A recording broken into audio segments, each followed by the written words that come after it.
The relative error in the determination of the surface area of a sphere is a alpha.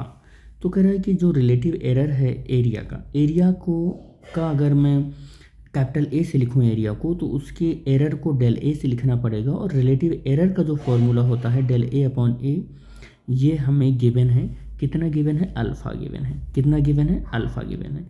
तो relative error of a surface area जो है वो इतना given है।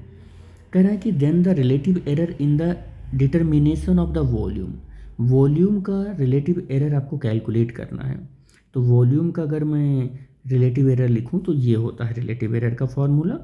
तो हमें ये कैलकुलेट करना है, रिलेटिव एरर हमें यही कैलकुलेट करना है।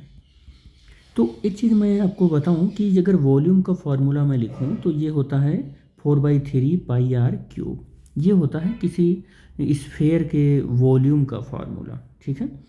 तो अगर ये किसी स्फेयर के वॉल्यूम का फॉर्मूला है तो फिर यहाँ से आपको पता होना चाहिए कि रेडियस क्या होगा।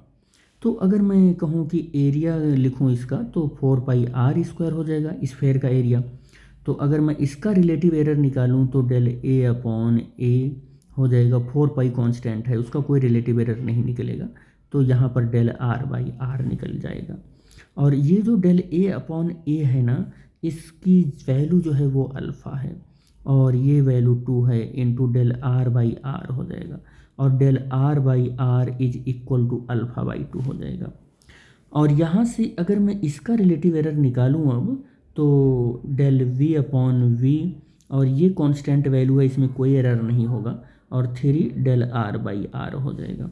और del v upon V is equal to 3, और डेल r/r की जो वैल्यू है वो α/2 हो जाएगी।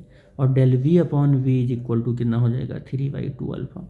तो this is the relative error in volume. Volume में रिलेटिव एरर का ये कैलकुलेशन आ गया। जो ऑप्शन कौन सा सही होगा? ए ऑप्शन सही होगा।